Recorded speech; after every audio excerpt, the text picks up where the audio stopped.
I advise Beyoncé to divorce Jay-Z as soon as possible because I'm ready to shoot a documentary about Jay-Z, and I guarantee it will outgross Diddy's documentary. If Beyoncé sends me a legal letter on behalf of Jay-Z, I remind her to stay quiet. This is a dispute between men, and she has no right to interfere. I have to let everyone see the true face of Jay-Z. Jay-Z and Diddy have been longtime friends, and their business dealings never stopped. He frequently attends Diddy's parties, so why do people think he's innocent? Jay-Z and Diddy got involved in the same case in 2024, where a victim claimed she was assaulted by both Jay-Z and Diddy. I remember Jay-Z saying these were all rumors and that he was defending Diddy. But ironically, Diddy got arrested in 2025. And there's enough evidence to count his crimes on one hand. I've known them for 20 years, and I know how many bad things they've done behind the scenes. After Jay-Z founded his company, he repeatedly got into copyright disputes. In 1999, he was convicted of third-degree assault and served time in prison. He was unfaithful to Beyoncé, and he was caught by Beyoncé's sister. I think everyone has seen the footage of him getting beaten up in the elevator. I've already gathered the evidence, and I'm going to give Jay-Z a surprise. The new lawsuit coming with Jay, the part with Jay. I go, oh shoot, like to us, Black excellence, that had to be there. We getting tighter, you know what I'm saying? And united we stand, and ain't nothing else. Black excellence, they're sitting there like, yeah. It's the billionaire brunch. Like, I hate you, man. Unaware of anything going on here. This is the one time I'm gonna be with you just this year.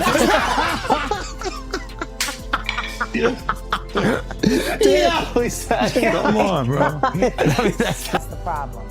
You didn't realize on Monday that every word that you said was going to be invalidated. For years, the biggest figures in hip-hop weren't shielded by innocence. They were shielded by silence. 50 Cent's new documentary questions why that silence surrounded names like Sean Combs, Jay-Z, and Beyoncé for so long. Most of hip-hop's longest-running controversies have always been treated like isolated incidents, but this film reframes them as part of a larger structure, one built on access, loyalty, and quiet agreements that held real value. As 50 Cent presents it, the conversation shifts away from individuals and toward the system itself. Who gains when narratives freeze in place? Who loses when unanswered questions never fade? And why do certain stories stay locked as whispers instead of becoming facts? When the same patterns appear across years and careers, you have to ask, at what point does coincidence start looking like design? It's all of us and laughing and joking with each other. Then over the years, I see them giving garden parties. You understand what I'm saying? You could tell that the people in power had gave that ring to Diddy, and Jay was next in line. So to separate him, when in fact they may be two of the same, but because Jay-Z is low-key, that low-key sneaky shit, and Diddy is, and was rambunctious, you know, just out with it. It don't mean that they not two of the same. One just a little quieter with his shit. What happened at the basketball game? When they ran into, you guys ran into Jay-Z? They were just talking. They was talking amongst each other about their little white girls. They little skinny white girls. And I mean, did Diddy always say negative things about Jay around you? The time he was trying to get Ja Rule to go at Jay, yeah, he was. They worked it out. Was there a reason behind it? I couldn't tell you the reason behind it. It's probably because Big had died. I don't know what it was, man. I don't know why he wanted Ja Rule to go at Jay. I guess if he kept them beefing or kept them into some bullshit, he could rise up in between both of them. You know what I mean? Yep. It definitely was some snake shit. Well, you know, Meek Mill is also someone who has been tied in trafficked to Def Jam. She was an innocent baby when she came over here. And look She at was her now. 14 going on 15 years old. flown over without parental supervision in a private plane by a man who was supposed to be a producer who auditioned her at 3 a.m. in the fucking morning in a hotel room, auditioning at 3 a.m. in the morning. Before taken to Def Jam headquarters, she was left in a conference room alone with Sean Carter for nearly 6 hours alone with no parental supervision. Her father collected a $500,000 check. She has the fastest inked deal in Def Jam history. Influence and entertainment rarely function on their own. They grow through closeness. The documentary follows how careers gain momentum when positioned near power and slow down when distance is created, implying that proximity itself can function as leverage. From this perspective, connections around Diddy and Jay-Z aren't presented as evidence, but as context, a layout of who stayed nearby, who backed away, and who chose silence. And if access turns into a kind of currency, the question becomes, who decides the rate of exchange? What do you think of that? And those men sit up there and seen her being abused by him, and they did what everybody else did for years in the industry. They kept it quiet and kept doing business with her. Do you think a lot of people know what Puff was doing and kind of just turned a blind eye? Yeah. That's a no-brainer.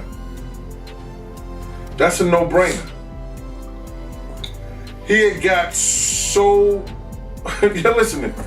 Everybody in the world knew he took a cowbell and tried to beat the coach up with it. Nobody did nothing.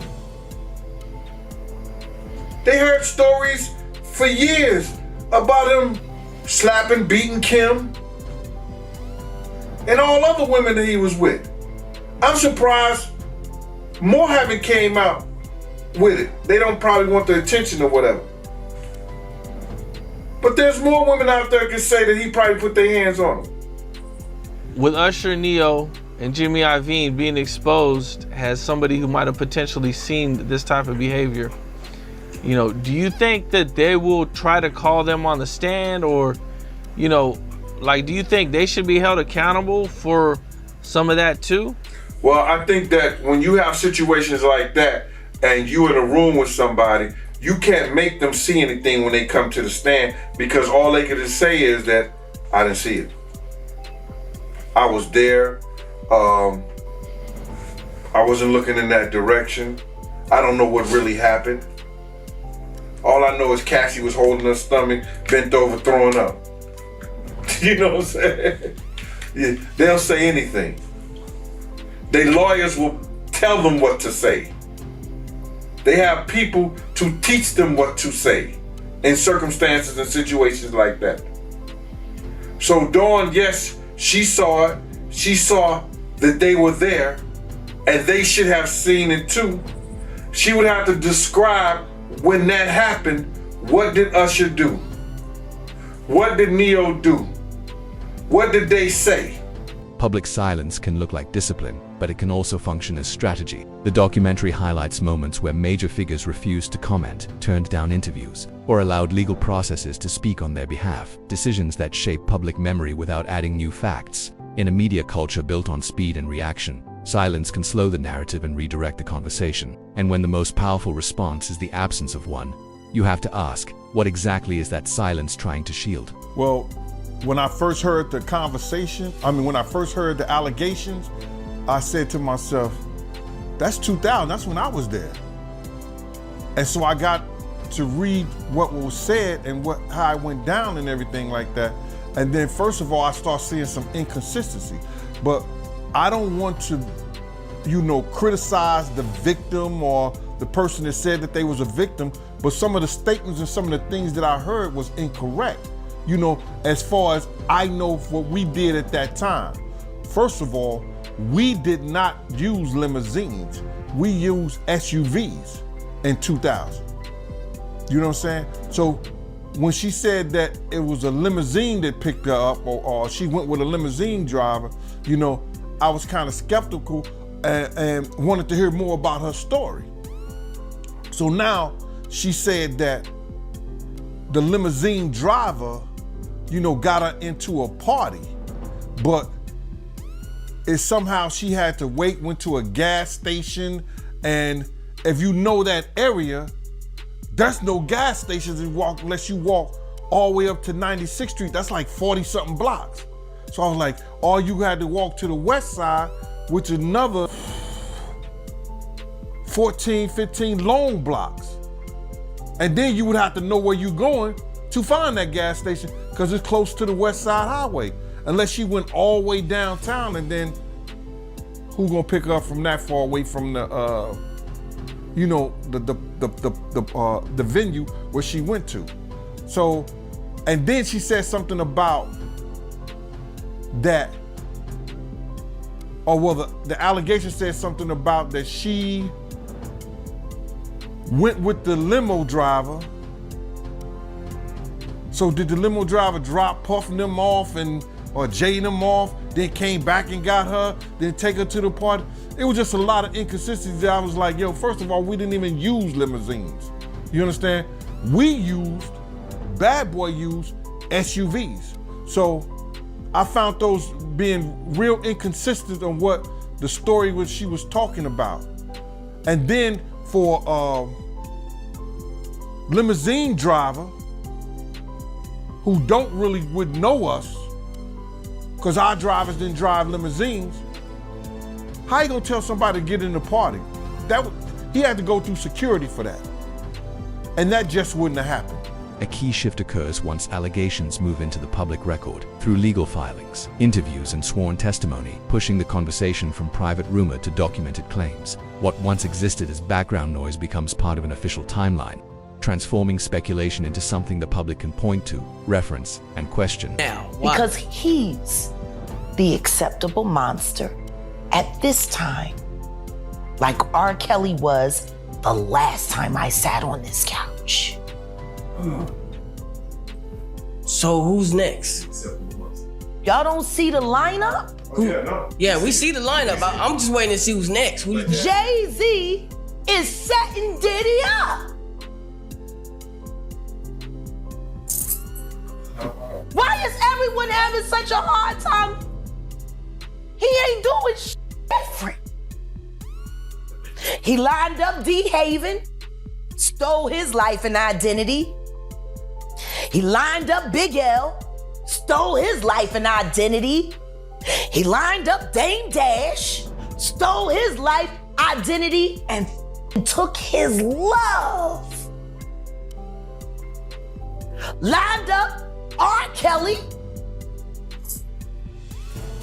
He wants to be the one. Yeah, shout out D. Haven. He actually hit us up, wanted to tell this story. You need to talk to D. Haven. We need to talk to him. I told you that last year when I put you on the phone with him. You did. I want you to think about this. Allegedly, Sean Carter is responsible for enacting Hype Williams to put Aaliyah on a faulty plane to move her out the way as punishment for rejecting him, and so he could level up Beyoncé, who was struggling. Let's just say allegedly that happened. Now I want you to think about 106th and Park with Mary J. Blige. Free, who is a victim of Sean Carter. Yeah. Mary J. Blige, who is a victim of Sean Combs, are sitting there talking about the death of Aaliyah amongst each other. Think about that. You got a Diddy victim, you got a Jay-Z victim, and you got a superstar gone. They know what happened. And yet, they had to sit there and have that conversation like they didn't know who did it. Think of the past. Think about Claudia Jordan right now. Claudia Jordan don't ever mention my mother name. She mentioned it yesterday. Talking about why people are afraid to come forward. You mean like you? You was Diddy girl. Corey was Jay-Z girl. Why don't you claim your friend? Claudia. The documentary doesn't deliver verdicts. Instead, it charts the shift from speculation to documented procedure. As official records build, timelines solidify, and gaps shrink, With every new entry added to the record, the question becomes, which narratives hold up under scrutiny and which ones have to be rewritten? That has so much promise become an icon as far as in the music business and the stuff that he did to turn around and just tear his whole life down. But it's all because of his mentors and the people that trained him and taught him the music business. You know, it's all about the people who trained and taught him the music business, because Puff wasn't, he wasn't born a monster. You know what I'm saying? He was made into a monster, brother. Do you understand what I'm saying? He was made into a monster from the stuff that happened to him, the things that he had to do. You understand? The things that he had to do to become who he is. You know what I'm saying? You know, it's like this, brother. You never like something so much that you can't do without, and you never be willing to do anything to get where you want to be at. You gotta have principles, you gotta have morals, you gotta keep with that stuff. And in that music business, a lot of that stuff get thrown out the window. You understand? And that's what happened to him. He started doing the things to other people that was done to him. To keep it frank, he was doing the things to other people that was done to him. And it is what it is. You gotta know better. And if you know better, you will do better. When he was in New York City, he was like that gecko from the Geico commercial. Then he turned and started going, when he lived in Cali and Miami, he turned into Godzilla. I would see him talk about how he using drugs. He was never like that. Smoking cigarettes, smoking weed and everything like that. He turned into something that you could consider a monster, bruh. Then he started doing things to people, you understand, that he learned. That's a learned behavior, bruh. Now, I'm not saying that he may have been doing a couple of things here and there with women, stuff like that in New York, but the things that they're talking about that he was doing, bringing in prostitutes to have sex with his girl and all that stuff like that, that was some crazy stuff to me, man. So I'm just looking at this whole thing, man, and you had asked me, and we don't have these conversations like most. Legacy isn't undone by a single allegation. It's defined by how institutions respond to one. The documentary situates major figures within their broader arcs, artistic influence, cultural authority, and philanthropic reputation, then asks how those legacies absorb pressure without collapsing into defensiveness. When challenged, does a legacy open the door to transparency, or does it build walls to protect itself? Him and everything, his lawyers wrote that shit up, and now he presenting to the people like he wrote it. Everybody know that if he's stealing rhymes and he's stealing bars, I know that's your man, Mighty. But you know there's a lot of bars and a lot of rhymes he done stole from people. If he's stealing rhymes and he's stealing bars, he ain't writing no letter like that for nobody and to nobody. I mean, Jay was paying homage, man, showing respect. Oh, okay, he was showing respect? Yeah. Well, I guess Tupac and Biggie showed the same respect too, right? Huh? Oh, you ain't got nothing to say about that. All right, okay. I guess Big L was showing respect too, right?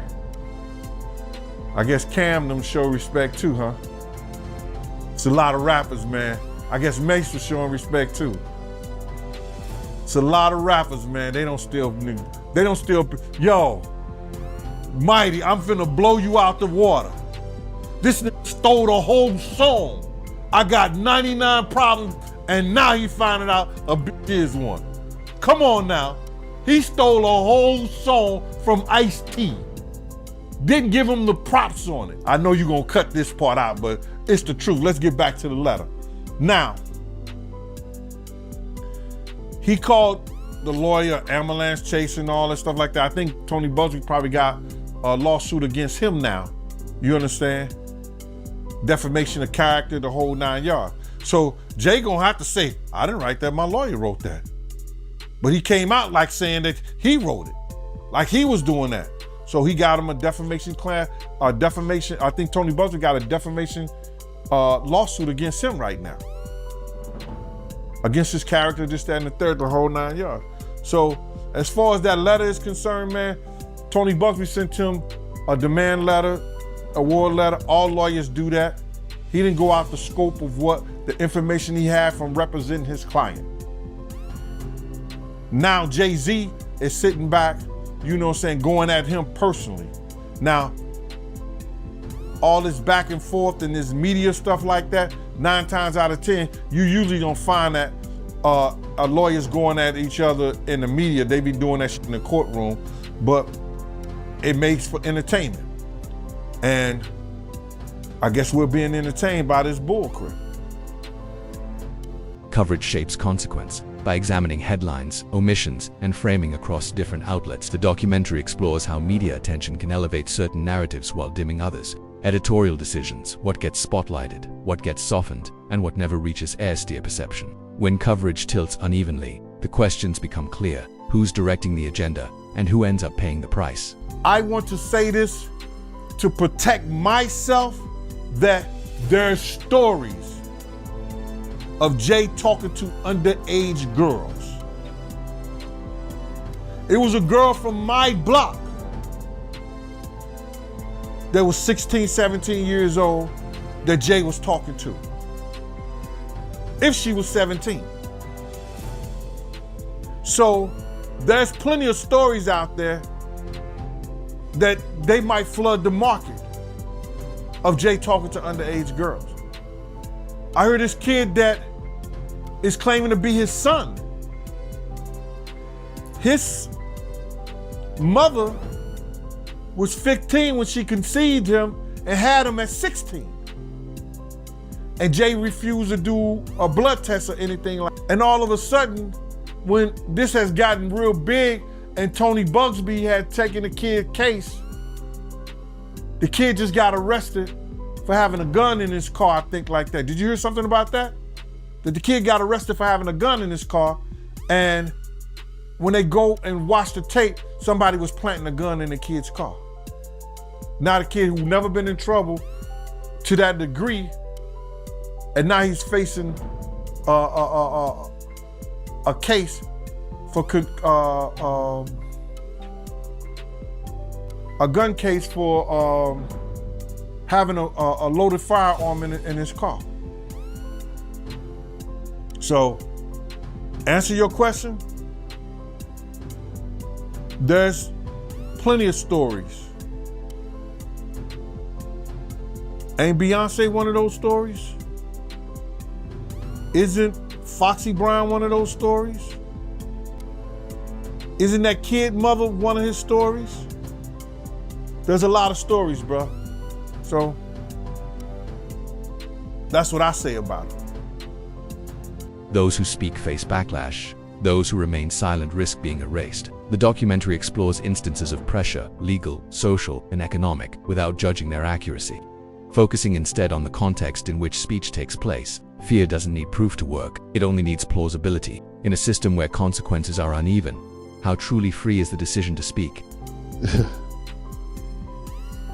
Anybody could come on this internet and say anything, right? And dude is getting a whole lot of attention because people are even calling me, asking me about him, you know, and I don't know him from a can of paint. He even mentioned my name, saying that I know. I know what I know. I don't know what he knows. But I do know this, that it's only 3 people that had contracts with Puff and Bad Boy. Me, Wolf, and Paul Alford. If he didn't come through Paul Alford Security, Green Gate Security, he didn't have a contract with Puff. Because anybody who worked for Puff, other than me and Wolf, came through Green Gate Security. That was Paul's security thing. Especially at the time that he was saying that he worked for Puff. Or Puff offered him $30,000. Now, anybody knows this, that Bad Boy took 50% of all this artist publishing. right?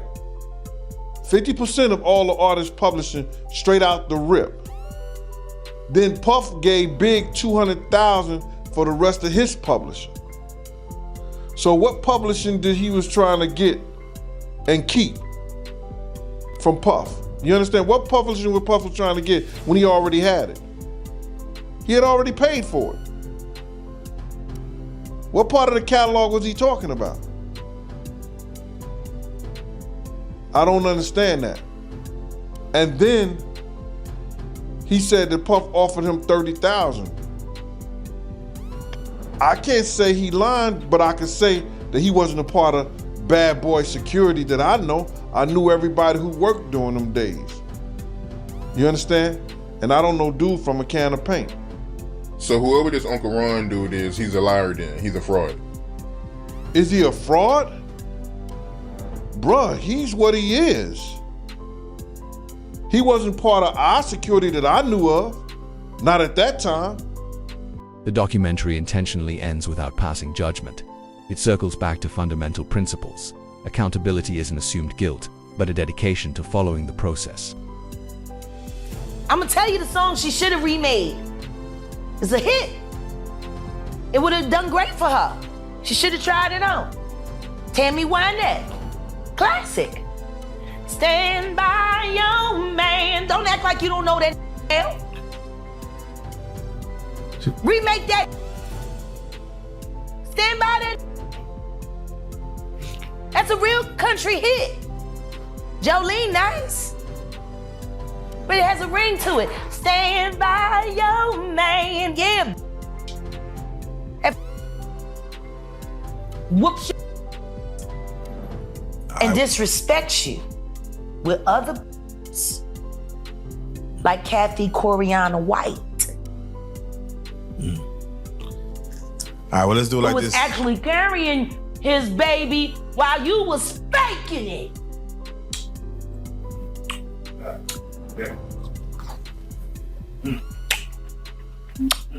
Why your husband don't want to put his seed inside of you?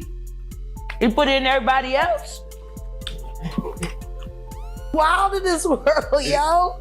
It's funny, you open up Beyonce's internet, it just gets weird. Beyonce's internet. That's what we're calling that it. That belongs to the devil. Unless you calling that the devil, she ain't nothing but an employee. Oh. And half of which dumbass bitch. You know, it's funny that it's crazy you say these things. Why don't nobody want to accept that bitch? I think she went and killed the girl cats.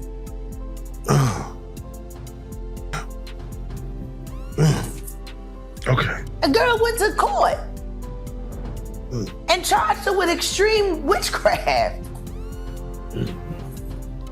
She was hypnotized. She was drunk. Beyonce came and she was in there eating on her and shit while she was asleep. You know, snacking on his bitch, killing people cats. And guess what? They wouldn't give her the restraining order. They just told her to stay away from Beyonce and work for somebody else. Guess what? She's having a hard time finding work too. Which is interesting because she's a brilliant musician and she was trained at the esteemed Berklee College of Music. Handpicked by my very good friend, Terry Lynn Carrington, Dr. Terry Lynn Carrington, who put together Beyonce's entire female band, which was Matthew Knowles' idea because he couldn't get Beyonce to stop people. Guess you didn't know your daughter well enough because she just started all the girls. Impulse control issues? I don't know. I'm saying, Sean Carter, you're a piece of shit. Taking Pimp C wasn't bad enough. You just want to go down there and you want to just remove all of the balls from every real gangster in Houston. As institutions investigate and courts evaluate evidence, the public carries its own responsibility to resist shortcuts, distinguish rumor from record, and seek clarity without resorting to cruelty. If power grows in the shadows, what obligations does it have to those it affects?